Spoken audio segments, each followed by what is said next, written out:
이번 시간에는 가업 중심 모델의 두 번째 시간으로 가업 중심 그 개입 목표라든가 또 개입 과정이 어떻게 되는지 굉장히 궁금하실 겁니다. 여기에 대해서 설명을 하려고 그러는데 이 가업 중심 모델의 두 번째 시간으로 이 개입 과정 또 목표 이런 것을 초점화시켜서 주의 깊게 강의를 들어봐 주시기 바랍니다. 예, 그 가업 중심 모델의 개입 목표는 어떻습니까? 앞전에서 설명했던 것처럼 그 가업 중심 모델은 타스크, 과제, 이것이 이제 중심이 되어야 되고 이것을 수행할 만한 의지, 또 이것을 수행할 만한 동기가 이렇게 강력하기 때문에 이 개입의 그 목적 자체도 명확해요. 그래서 클라이언트 문제를 클라이언트가 해결할 수 있도록 돕는 겁니다. 예, 그렇기 때문에 그 클라이언트 자신의 다양한 문제의 해결 경험을 통해 가지고 그 미래에도 부딪힐 수 있는 문제까지도 해결할 수 있는 능력을 확대시키는 거예요. 확장시키는 겁니다. 그러니까 마치 그 수학 문제 A라는 문제를 풀어보면 B라는 문제도 풀 수 있듯이 그 원리, 원칙 내지는 그 가업 중심 모델의 근원을 알면은 하나 해결하면 둘도 해결할 수 있다라는 겁니다. 그런 입장에서 아주 경제적이고 유용한 그 모델이라고 하겠습니다. 그리고 이러한 능력을 향상시키는 것, 또 개인의 어떠한 그 어빌리티를 인크리징 시키는 사회복지 본연의 철학하고도 너무나 맞물려 있는 모델이라고 하겠습니다. 그래서 개입을 하는 데 있어서 8가지의 어떤 원칙들이 있어요. 제가 이제 여러분들 학부생이기 때문에 뭐 원칙은 바라보는 관점에 따라서 학자들에 따라서 어떠한 원칙은 뭐 아주 중요하고 또 덜 중요하게 여길 수도 있지만 이 가업 중심 모델에 대해서 처음 강의를 듣는 우리 학부생 여러분한테는 이렇게 딱 그 정리를 해서 그 강의를 하면은 보다 더 기억하기 쉽고 구조화시키기 쉽고 이미지화 시키기 쉽다라고 생각을 해서 이렇게 강의를 합니다. 네. 그래서 8가지. 첫 번째로는 실증적 결과에 기반해야 됩니다. 이 뜬구름 없이 이게 효과가 있다. 또 이렇게 하면은 뭐 될 것 같다. 뭐 그 전문가가 보기에 나의 통찰력으로 보면은 이렇게 했을 경우에 문제가 다 해결됐다. 이런 식으로 들어가면 절대 안 됩니다. 네. 그 검증되고 지지된, 가설에 의해서 검증되고 지지된 방법이라든가 이론이라든가 근거, 과학적인 증거 하에서 들어가야 된다라는 거예요.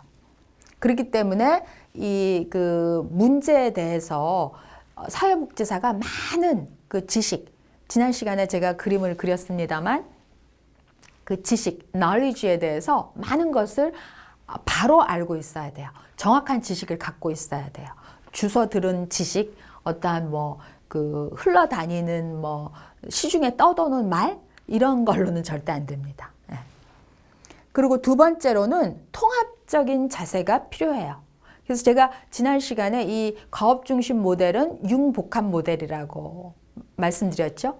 예. 그러니까 그 통합적으로 버무려서 클라이언트한테 맞춤식으로 그 개입하는 그러한 모델이라는 거죠. 그래서 그런 입장에서 어떠한 다양한 문제 해결 모델이라든가 인지행동 모델이라든가 아니면 가족 구조적인 그 접근 기법이라든가 이런 것들을 여러 가지 중에서 알맞는 걸 선별해서 그 다시 재디자인 해가지고 클라이언트한테 공략할 수 있도록 도와줘야 되겠죠. 그러니까 그만큼 전문가인 사회복지사도 여러 가지 모델 기법에 대해서 그 효과와 또 과정, 또 어떻게 조합을 시켜야지 극대화되는 그 효율성이 나타날 수 있는지를 명확히 알고 있어야 된다라는 겁니다. 개입 원칙 8가지 중에 세 번째는 클라이언트가 인지하고 인식한 문제에 초점을 맞춰야 돼요. 그 누구나 다 아는 문제라도 본인 스스로만 그 문제에 대해서 인정을 안 하거나 인식이 안 되거나 그런 문제를 가업 중심 모델로 해결할 수는 없습니다.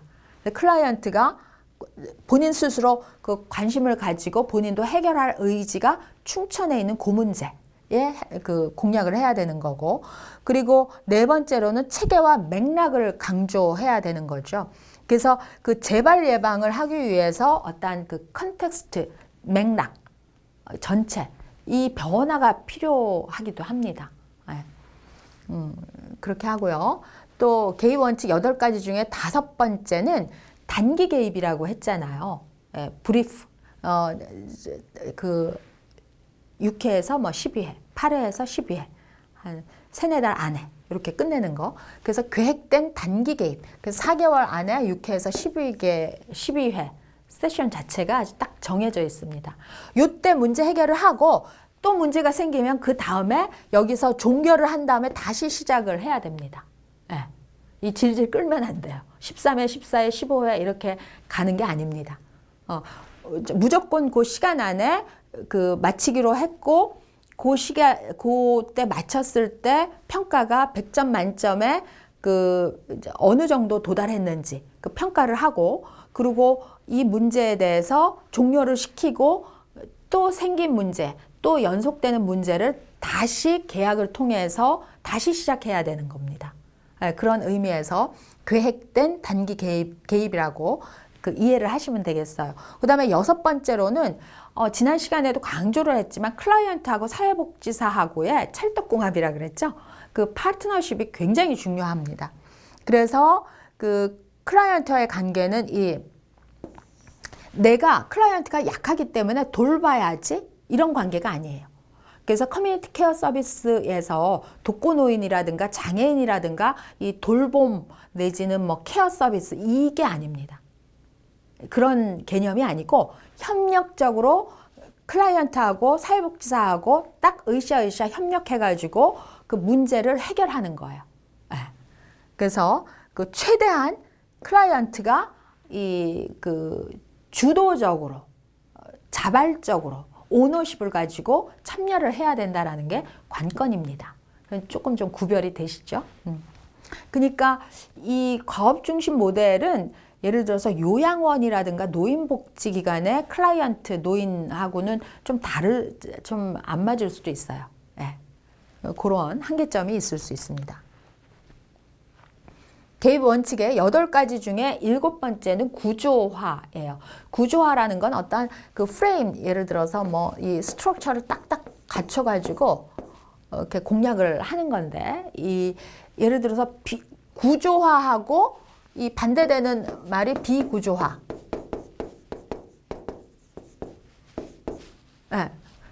구조화의 반대말이 비구조화인데 non-structure 되는 거죠. 그 비구조화는 뭐 정해진 게 없는 거예요. 정해진 게 없는 거예요. 뭐 이렇게 해야 된다 어떤 원칙이 없는 거고, 아무것도 없는 그러한 곳에서 그냥 만들어 나가는 게 비구조화 어프로치라 그러고, 구조적 어프로치는 뭔가가 딱딱 원칙과 프로세스가 정확하게 매뉴얼에 의해서 그 정해져 있어서 그 프레임 내지는 그 스트럭처를 쫓아서 가면 되는 겁니다. 그렇기 때문에 젊은이라든가 아동이라든가 그 젊은 가족이라든가 아니면은 공공복지, 또 어떤 결과를 중요시하고 있는 그 사회복지 기관에서는 굉장히 유용한 서비스가 됩니다. 8번째, 마지막으로 개입 원칙 8번째는 문제 해결 과업이라는 겁니다. 그래서 그 클라이언트 변화가 기본적으로 클라이언트가 회기 중에 내지는 회기 외에 그 과업 수행을 반드시 그 해야지만 달성되는 겁니다. 아무리 좋은 과업, 아무리 좋은 타스크가 있다 손 치더라도 그것이 그 클라이언트 스스로에게 극대화된 동기를 가지고 실행되지 않는 한 이거는 될 수 없는 거예요. 그렇기 때문에 제가 3번째 시간에서 이 그 모델의 장단점에 대해서도 구분해서 설명을 드릴 겁니다. 그러면은 과업 중심 모델의 어떠한 그 개입 과정이 그 5단계가 있는데, 시작 단계, 또 문제 규명 단계, 또 계약 단계, 4번째로는 실행 단계. 이거 굉장히 중요하죠. 실행, implementation 하는 거. 또 종결 단계, termination 내지는 termination 후에 또 follow up. 그래서 시작 단계를 어떻게 하는지, 문제 규명을 어떻게 하는지, 또 계약 그 단계, 그 컨트랙팅을 어떻게 해야 되는지 각 단계마다 제가 하나하나 설명을 해보겠습니다. 먼저 시작 단계 볼까요? 시작 단계는 스타트하는 단계인데 그 클라이언트의 기본 어떠한 정보, 인포메이션이 무엇인지를 알아야 되겠죠. 그래서 이 기본 정보를 명확히 확인해야 돼요. 그래서 요새는 그 우리 뭐 복지 이음 시스템, 또 사례 관리 시스템, 이런 그 엔진 이런 게 잘 돼 있습니다. 공공복지 서비스에서. 그래서 웬만한 그 클라이언트의 정보가 아주 잘 정리되어 있습니다. 네, 물론 비밀 보장이 확실히 되는 그러한 엔진이지만, 그래서 기본 정보를 확인하고 다음 단계로 넘어가기 위한 준비를 하는 초기 단계라고 생각을 하시면 되겠어요. 그리고 그 클라이언트가 요거 꼭 확인해야 돼요. 자발적으로 왔는지 비자발적으로 왔는지. 네. 그래서 의뢰된 경로가 어떻게 왔는지. 네. 아무래도 비자발적으로 왔을 경우에는 그 문제 해결의 그 모티베이션이 좀 다르겠죠. 네. 그래서 지난 시간에 제가 강의했던 해결 중심 모델에서 이 클라이언트를 세 가지 유형으로 분류하는 이유가 바로 여기에 있습니다. 아무한테나 클라이언트가 여기에 기관에 찾아왔다고 해서 사회복지사가 무턱대고 다 개입하는 거 아니라고 하는 겁니다. 그래서 이 가업 중심 모델에서도 클라이언트가 어떤 경로를 통해서 왔는지, 자발적으로 왔는지 비자발적으로 왔는지 한번 체크를 명확히 하라는 겁니다. 그 시작 단계에서는 그 자발적으로 와야지 그 다음 단계로 넘어갑니다. 그러니까 자발성이 굉장히 중요한 거예요. 왜 자발성이 중요합니까? 이 가업 중심 모델에서는 누가 변화 매개체가 되어야 돼요? 클라이언트 자신이 되어야 되고, 그 자신이 타스크를 수행해야지만이 되는 모델이기 때문에 그래요. 그래서 그 만약에 그 의뢰된 경우가 있잖아요. 그 법원에서 의뢰된 경우가 있을 수도 있고요. 또 아니면은 다른 복지기관에서 의뢰됐을 수도 있습니다. 그래서 이러한 의뢰된 기관에서 제시하는 문제 목표, 이게 어땠었는지 요것을 탐색해보는 중요한 시간을 반드시 가져야 됩니다. 이걸 통해야지만이 다음 단계로 넘어가는 중요한 그 기회가 될 수 있겠죠. 그러면은 두 번째로 이 개입 과정이 5단계가 있는데, 두 번째는 문제 규명 단계입니다. 이게 사실 쉽지가 않아요. 여러분들 많은 문제가 있는데 그 문제가 무엇인지를 정확히 아는 것은 굉장히 어렵습니다. 문제를 보는 시각이라든가 본인이 가지고 있는 철학, 가치, 이것이 다 틀리기 때문이에요. 그리고 문제를 클라이언트가 보는 문제, 사회복지사가 보는 문제 다를 수도 있습니다. 그렇기 때문에 이 문제 규명 단계에서는 이 사회복지사하고 클라이언트하고 엄청난 협력이 필요하고, 또 그 문제 규명하는 단계에서 클라이언트가 먼저 제시하는 문제를 초점화시켜 가지고 제시하는 문제를 중심으로 해서 탐색하고 출발해야 되고, 그 초점이 되는 그 표적 문제, 그 타겟 프로블럼을 찾아야 되는 거예요.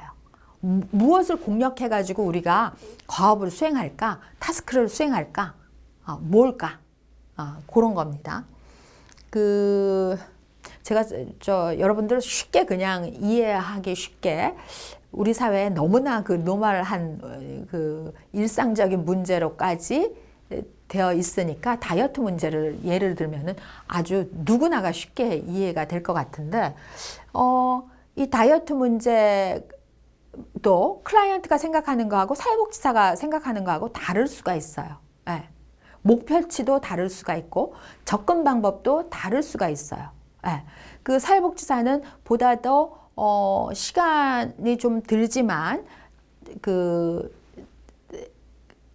어떤 규칙적인 활동에 의해서, 규칙적인 식사와 규칙적인 운동에 의해서 시간의 텀을 두고 간격을 두고 정확하게 측정해 가면서 다이어트, 살을 빼기를 원한다 라고 했을 때, 살을 뺐으면 좋겠다 라고 생각을 하겠죠.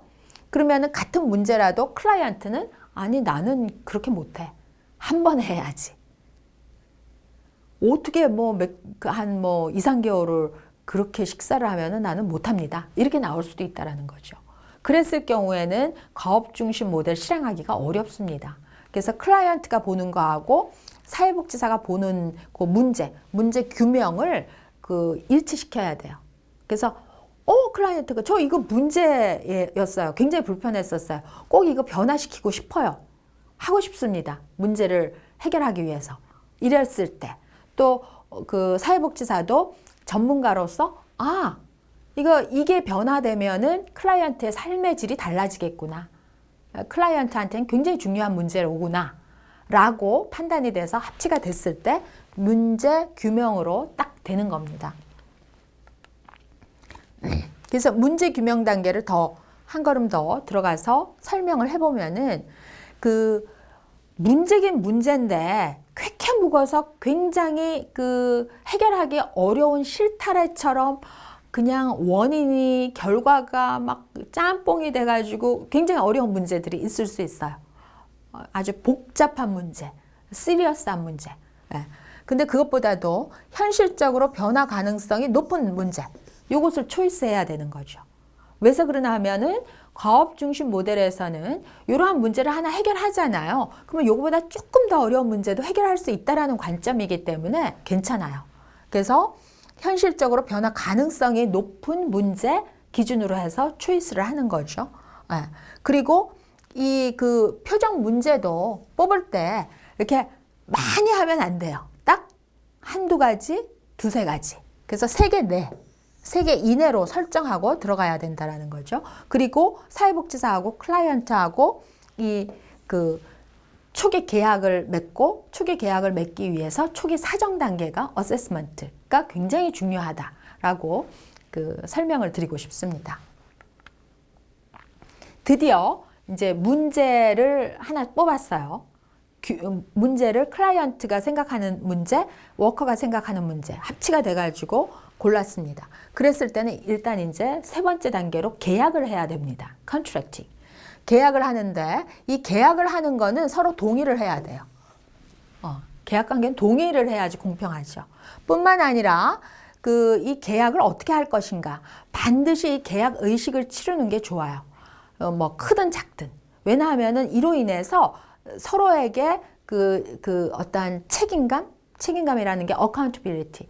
좀 이렇게 꼭 했으면 좋겠다라는 의무감, 책임감, 또 그러한 배려의 책임감, 이런 게 생기기 때문에 계약 단계는 굉장히 중요하다라고 할 수가 있습니다.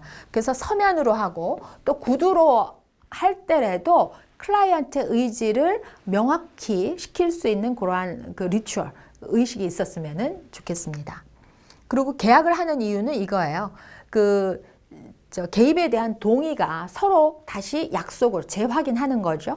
뿐만 아니라 이것이 뭐예요? 남이 강요해서 이거 하지 않으면 벌받기 때문에 아니면 처벌받기 때문이 아니라 우리가 나의 문제를 해결하기 위해서 함께 공략한다라는 자기 결정권이라는 중요한 가치가 여기에 숨어 있다라는 겁니다. 그래서 계약의 내용은 이러한 내용이 됩니다. 계약의 내용은 표적 문제 무엇일지, 또 목표는 어떻게 할 것인지, 또 3번째로는 클라이언트 사회복지사의 과제, 또 개입 기간 어떻게 할 것인지 12회기 내에 끝내야 되지만 우리는 10회기까지만 하자 이래도 됩니다. 아니면은 빨리 아주 단기로 아니면은 7회기 내에 요거 한번 끝내보자 이렇게 할 수 있어요. 그리고 일정은 어떻게 할지 조율해야 되겠죠. 그래서 개입 단계에서는 누가 무엇을 어떻게 할까를 아주 구체적이고 명확하게 서술을 해야 됩니다. 그렇게 하고 반드시 함께 해야 돼요. 함께. 혼자 계약서를 다 작성해서 아까 클라이언트가 이렇게 다 동의했으니까 내가 이거 한번 작성해 봤는데 이거 맞아요? 그럼 쭉 보면서 저도 그렇게 얘기한 것 같아요. 이렇게 하면 안 돼요. 하면 안 되고 함께 계획하고 함께 동의해서 함께 작성하는 거, 또 문구도 함께 수정하고, 이것이 굉장히 중요합니다. 그래야지 이 과업을 수행하는 데 있어서 함께 인벌브 돼가지고 그 책임감을 가지고 공동의 작업을 통해서 하는 거거든요. 그런 의미에서. 그래서 또 클라이언트가 이 과제를 잘 수행하기 위해서 지지체계, 서포트 시스템이 어떤 게 있는지도 잘 사정을 해가지고 때로는 도움을 지원 사격을 할 수 있도록, 백 서포트 내지는 사이드 서포트도 할 수 있도록 하는 게 이 가업 중심 모델의 아주 이점이라고 할 수 있겠습니다. 그러면 네 번째로 실행 단계 한번 들어가 볼까요? 실행 단계에서는 그 문제에 대해서 집중적으로 사정해야 되겠죠. 이제 실행을 해야 되니까. 그래서 하면서 점검하고 모니터링하고 처음에는 계획을 이렇게 세웠는데 이게 지금 보니까 A에서 B로 바꾸는 게 더 효율적일 것 같아. 그러면은 이게 이제 점검하고 모니터링 한 결과로 이렇게 바꿀 수도 있습니다. 그래가지고 그 실행 단계에서는 그 어려움, 장애물 이런 것들이 무엇이 있는지 명확하게 검토하고 그 계약 단계라든가 초기 시작 단계에서 미처 예상치도 못했던 장애물이 나타날 수 있거든요. 예를 들어서 할 수 있으리라고 생각되는데 갑자기 할 수 없는 상황이 펼쳐질 수도 있고, 또 클라이언트는 나 그 정도의 과업은 충분히 할 수 있어요 라고 했는데 이렇게 세션을 진행해 보다 보니까 클라이언트한테는 너무 버거울 것 같다. 도저히 힘에 붙여서 초기에는 잘할 것 같지만 중기로 넘어가면은 번아웃 돼가지고 안 나올 것 같다. 안 할 것 같다. 이럴 경우에 이제 조정을 해야 됩니다. 그 실행 단계에서. 드디어 종결 단계가 왔습니다. 종결 단계는 가업 중심 모델의 계획 과정 마지막 단계로 끝나는 걸 알리는 거예요. 근데 여러분도 이제 이렇게 우리 강의도 마찬가지잖아요. 이 사회복지 실천 기술론 강의, 처음에 강의, 우리는 이렇게 만났습니다. 이 강의는 어떤 강의입니다. 이렇게 소개를 하면서 쫙 진행이 되죠. 그러다가 한 중간고사 끝나고 또 후반부 이렇게 들어가다가 학기가 끝날 때쯤 되면은 다다음 주에는 이제 기말고사가 다가오고 앞으로는 어떠한 강의가 남아있고, 또 여러분들은 이 강의를 잘 성공적으로 마무리하기 위해서 무엇을 준비해야 되고, 이런 것을 계속 이야기해 주잖아요. 이거와 마찬가지로 가업 중심 모델에서도 종결 단계에 도달하기 전에 종결 단계가 있다라는 걸 알려주고, 클라이언트나 사회복지사가 마음의 준비를 언제 끝나겠구나. 예를 들어서 12회라면은 12회가 종료가 된다라고 하면은 한 10회기 정도부터 아니면 9회기 정도부터 3번 남았고 2번 남았고 그 다음에 무엇을 할 거고 우리가 무엇을 더 공략하면 좋을 것 같고 또 끝나고 나면 어떻게 될 거고 이런 것들을 자꾸 이제 이야기를 해가지고 인식할 수 있도록 해야 된다라는 거죠.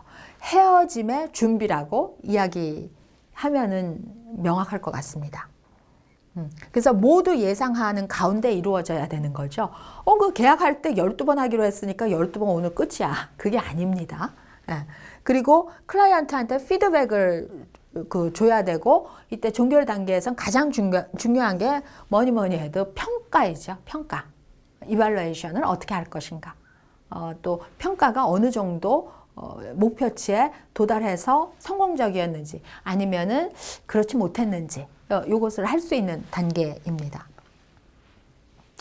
그래서 이 가업 중심 모델에서의 계획 기법은 이렇게 있는데, 표적 문제를 설정하는 거, 또 목표를 설정하는 거, 또 가업 개발과 검토하는 거, 행동 변화를 위한 기법. 이게 이제 핵심이 되겠는데 하나하나 살펴보죠. 표적 문제를 어떻게 설정하느냐. 아까 이야기했죠. 우선순위대로 3개 정도 아니면 1~2개 그렇게 설정하는 게 좋고요. 그리고 클라이언트 의견을 최대한 반영을 해야 되고요. 또 서로 분명하게 이해가 돼야 되고, 이해가 되지 않을 때에는 대화와 타협을 위해서 논의해야 됩니다. 그래서 우선순위 판단 기준이 클라이언트한테 가장 비중 있는 그러한 문제여야 되고 가장 부정적인 영향을 주는 거 너무 불편해. 이 문제 때문에 그런 것들. 그리고 그 변화를 통해서 긍정적인 영향을 미칠 수 있는 문제. 요거 하나 변화되면 너무너무 좋아질 것 같다. 요런 문제 있죠. 그리고 클라이언트가 가장 관심 갖고 있는 문제, 또 가장 변화 가능성이 큰 문제. 요런 거 정하면 효율적이죠. 이러한 우선순위 판단 기준 5가지를 명확히 이해해 주시면 되겠습니다. 그리고 우선순위 선택 과정은 클라이언트 관심 높은 것부터 또 해결하고 싶어 하는 거, 또 상황을 개선하는데 어려울 수 있는 문제, 요런 것도 이제 생각을 해야 되겠죠.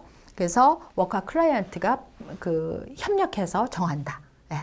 그래서 이렇게 그 과업 중심 모델에 있어서 그 목적 설정이라든지 과업이라든지 무엇인가, 또 문제 설정할 때 또 그 요 프로세스는 어떻게 되는가, 요것을 단계별로 정리를 해가지고 여러분한테 설명을 드렸습니다. 요 2번째 시간까지 듣고 나니까 과업 중심 모델이 훨씬 더 선명하게 여러분한테 나타나죠. 네, 다음 시간에는 과업 중심 모델의 기법에 대해서 설명해 보도록 하겠습니다. 수고 많으셨습니다.